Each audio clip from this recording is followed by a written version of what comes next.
well-spoken as Rachel, so you'll have to bear with me. A couple of months ago, one of Abby's friend's grandmother passed, and it got me thinking about Mom's health wasn't good, and what I would like to say to her, and what I think that she would like for, some things that she would like for us to know.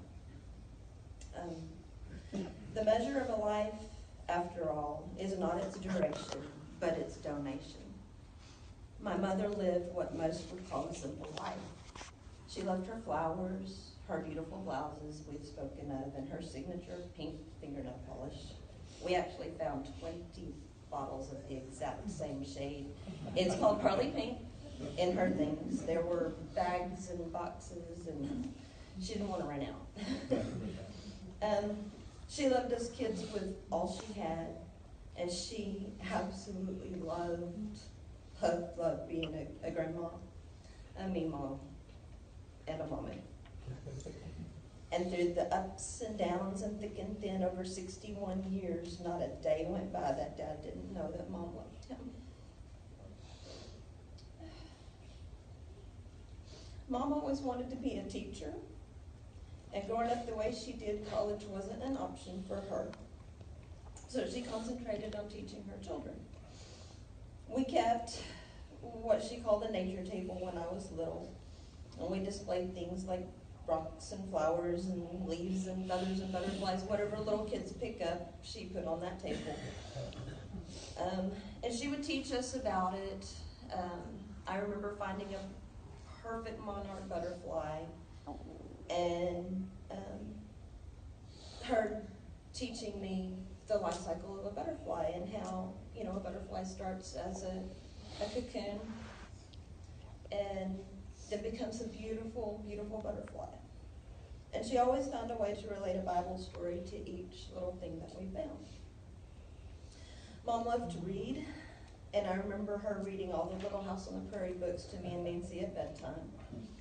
She also read us biographies about strong Christian women, and the two that stand out in my mind are Joan of Arc and Florence Nightingale.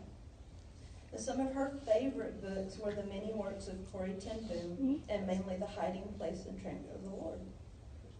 For those not familiar with Corrie ten Boom, she was a Dutch Christian whose family had a secret room in their home where they hid the Jews from the Nazis. And they were eventually discovered, and Corrie and her entire family were sent to a concentration camp where every member of her family died, except for Corrie. She survived, and she came through with an abounding faith in God that Mom admired.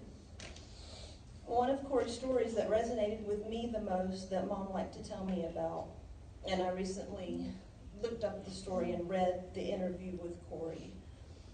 She was on a book tour, and she came face to face with one of her main Nazi captors. When she saw him in her autograph line after one of her speeches, she immediately gathered her things and she turned to leave. And she'd barely taken one step when the voice of the Lord told her to stop and to turn around. And naturally she didn't want to, but she did. And when the man came to her, he asked if she remembered him, and she replied, of course.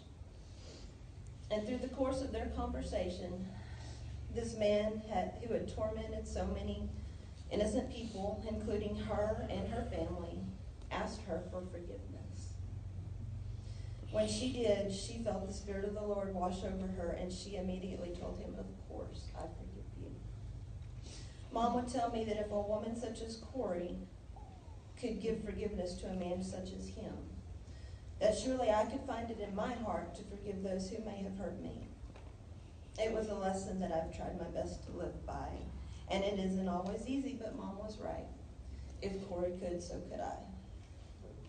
One of Corrie's sayings was my opening quote: "The measure of a life, after all, is not its duration, but its donation."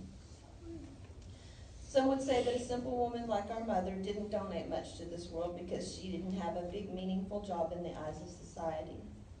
But she had, however, the most important and monumental job of them all, raising her family. She was the glue that held us together. She wasn't perfect.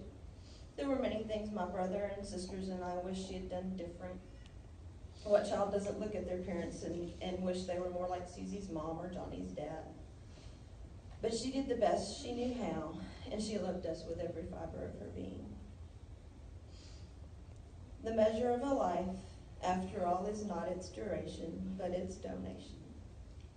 The duration of Mom's life was just shy of 79 years.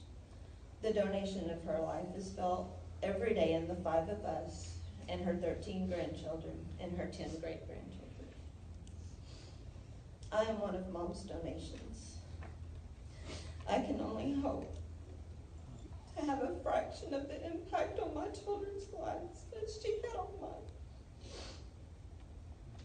I love you, Mom. I've said before that of all the mothers in the world, I am so grateful and so blessed that God gave me you.